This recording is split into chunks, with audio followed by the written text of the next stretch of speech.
Hi everyone, my name is Ajit and welcome back to mechanical Adda online learning platform. So friends, अभी मैं NIT Rourkela के career page के website पे हूँ।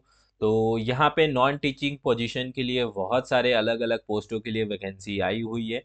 तो आई थिंक जितने लोग भी ये वीडियो देख रहे हैं, चाहे आपका कोई भी क्वालिफिकेशन हो, या तो आईटीआई हो, डिप्लोमा हो, बीटेक हो, या आपने ट्वेल्थ साइंस से कर रखा हो, या उसके बाद बीएससी ट्वेल्थ प्लस बीएससी हो, एमएससी हो, तो आप जो है वो किसी ना किसी पोस्ट के लिए एलिजिबल हैं। तो ज़रूर इस वीडियो को एंड तक देखें, और किस पोस्ट के लिए आप एलिजिबल है, कैसे अप्लाई करना है, क्या प्रोसेस रहेगा, एग्ज़ाम पैटर्न, सारी चीज़ें मैं डिस्कस करूँगा। ठीक है। सो यहाँ पे अप्लाई कैसे करना है। अप्लाई करने के लिए आपको सिंपली ये जो है वो आप 14 तारीख को 5 बजे से जो है वो इसका लिंक चालू हो जाएगा, यहाँ से जो है वो आप अप्लाई कर सकते हो। बाकी एडवर्टीजमेंट में यहाँ से देख सकते हो, एडवर्टीजमेंट है, advertisement for the recruitment of non teaching post. और ये एडवर्टीजमेंट है 08/20/22। काफ़ी लोग बोलेंगे कि सर यहाँ पे 03/2018, तो ये थोड़ी देर में अभी जो है अप्लाई जो है वो स्टार्ट नहीं हुआ, आज ही स्टार्ट होना है 5 बजे। तो ये कुछ देर में अपडेट हो जाएगा, या यहाँ से भी आप लॉगिन करके कर सकते हो। और उसके बाद जो है एडवर्टीजमेंट की अगर मैं बात करूँ, लास्ट डेट जो है वो आपका 16 जनवरी 2023 है। ठीक है। तो यहाँ से मैं एडवर्टीजमेंट डाउनलोड करूँगा, ऑलरेडी मैंने कर रखा है, तो मैं डायरेक्टली जो है यहाँ से ओपन कर लेता हूँ। ठीक है। तो वैकेंसी जो एडवर्टीजमेंट है अराउंड 150 के आसपास वैकेंसी है, और कल के डेट में आई हुई है। तो यहाँ पे टोटल जो पोस्ट हैं वो अलग अलग 19 टाइप के पोस्ट हैं, जिसमें से मैंने हाईलाइट कर रखा है जो जितने भी ऑडियंस है इस चैनल पे। तो ज़्यादातर वो टेक्निकल असिस्टेंट, सीनियर टेक्नीशियन और टेक्नीशियन, ये तीनों पोस्ट के लिए एलिजिबल है। और भी पोस्टों के लिए आप एलिजिबल हो, उसका भी मैं डिस्कस करूँगा। स्पेशली जो स्टूडेंट नॉन टेक से हैं, जिन्होंने आईटीआई डिप्लोमा बीटेक नहीं किया, तो उनके लिए भी काफ़ी वैकेंसी है। तो एक एक करके मैं क्वालिफ़िकेशन डिटेल्स, एक्सपीरियंस, सारी चीज़ें, और फ्रेशर के लिए कौन सी है, ये सारी चीज़ें डिस्कस करूँगा। पूरे को मैं डिस्कस नहीं करूँगा क्योंकि बहुत ज़्यादा वीडियो लंबा हो जाएगा, क्योंकि इसमें स्टार्टिंग के जितने भी पोस्ट हैं वो एक्सपीरियंस बेस्ड है, और जितने भी ऑडियंस है वो मोस्टली फ्रेशर है या टेक्निकल लाइन से है। तो मैं पहले के कुछ पोस्ट हैं उनको स्किप करके मैं सीधे जो है वो आपका स्टार्ट करूँगा टेक्निकल असिस्टेंट से। ट्वेल्थ नंबर है आपका। तो इसकी जो क्वालिफिकेशन की बात करें, पे लेवल आपका लेवल 6 है।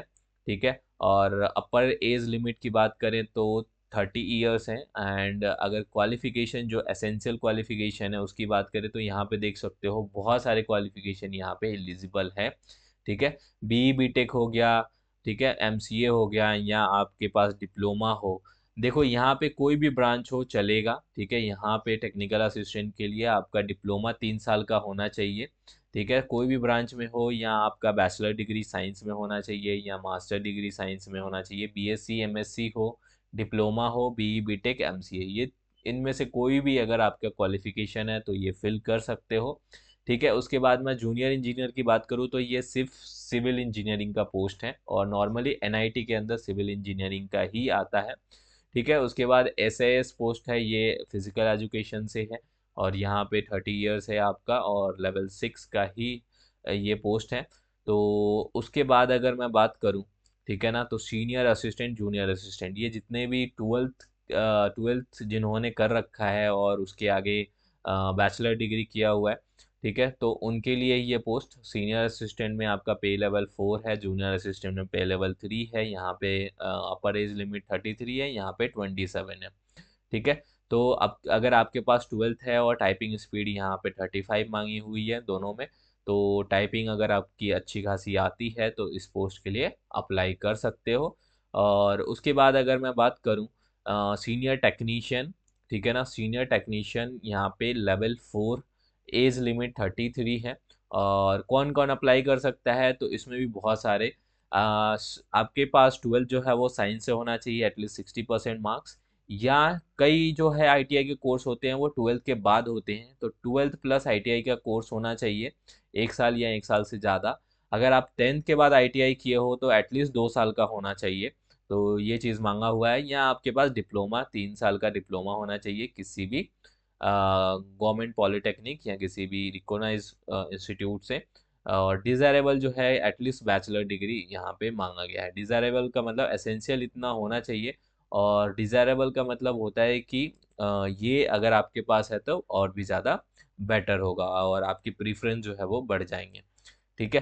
तो यहाँ पे जो है सभी मेन मेन जो है वो आपकी क्वालिफिकेशन हाईलाइट कर रखे हैं मैंने। उसके बाद जो लास्ट है वो टेक्नीशियन है, और ये लेवल 3 का है, और अपर एज लिमिट 27 है। यहाँ पे सीनियर सेकेंडरी आपका वही 12th साइंस से होना चाहिए, और 10th के बाद आईटीआई का कोर्स होना चाहिए 2 साल का, या डिप्लोमा होना चाहिए। इनमें से कुछ भी है तो आप इसके लिए अप्लाई कर सकते हो। तो ये तो हो गया आपका क्वालिफिकेशन। ठीक है। अब बहुत सारे बच्चे पूछेंगे अप्लाई कैसे करेंगे, तो अप्लाई के लिए अभी आपको बताया था कि अप्लाई स्टार्ट हो जाएगा आज 5 बजे से। ठीक है। तो उसके अलावा जो है इसमें कुछ इम्पोर्टेंट इन्फॉर्मेशन है, जैसे कि फ़ी कितनी है। यहाँ पे एक ही ड्रॉबैक है, फ़ी इसकी थोड़ी सी ज़्यादा है। ठीक है। यही, बाकी वैकेंसी अच्छी खासी आई है। नॉर्मली एनआईटी में वैकेंसी इतनी ज़्यादा नहीं आती है, ये अराउंड 150 के आसपास वैकेंसी है। तो टेक्निकल असिस्टेंट की रिक्वायरमेंट काफ़ी ज़्यादा है। तो नॉर्मली एनआईटी में इतनी नॉर्मली आपकी वैकेंसी होती है, कहीं 7-8 होती है, 12-13-14 इतनी होती है। टेक्निकल असिस्टेंट की 36 है। ठीक है ना। तो काफ़ी ज़्यादा है। ओके। सो यहाँ पे मैं अगर बात करूँ, जो फ़ी है वो यूआर ओबीसी के लिए 1000 है, ईडब्ल्यूएस सीएसटी पीडब्ल्यू के लिए 500 है। तो यहाँ पे थोड़ी सी पार्शियलिटी भी है यूआर और ओबीसी कैंडिडेट के लिए।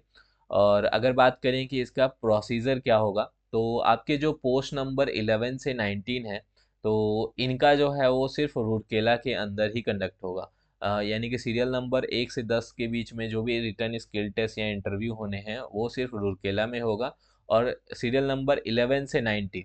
ठीक है। अभी जो इम्पोर्टेंट आपके पोस्ट बताए हैं, टेक्निकल असिस्टेंट हो गया, टेक्नीशियन, सीनियर टेक्नीशियन, तो ये सभी जो है वो आपके 11 से बाद में है। तो उनके अगर बहुत ज़्यादा नंबर ऑफ एप्लीकेशन आते हैं तो ये सभी एग्ज़ाम सेंटर जो है वो दिए जा सकते हैं। ये सभी जो है एग्ज़ाम सेंटर आपके ऑप्शन रहेंगे। ठीक है। जिसमें से दिल्ली, मुंबई, चेन्नई, कोलकाता, भुवनेश्वर, रूरकेला।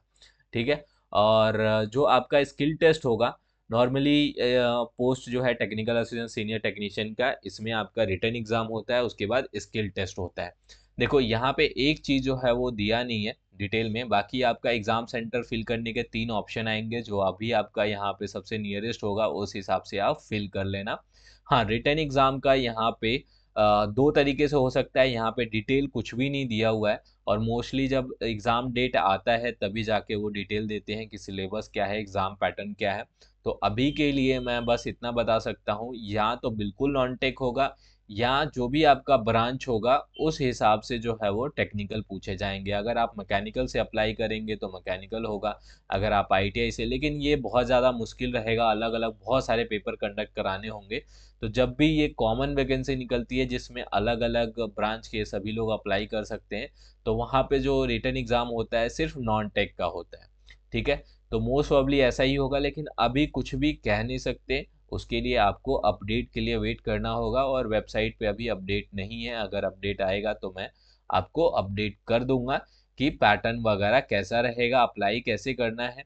वो अभी जो आपको यहाँ पे वेबसाइट मैंने बताया था, यहीं से आपको अप्लाई करना है। ठीक है।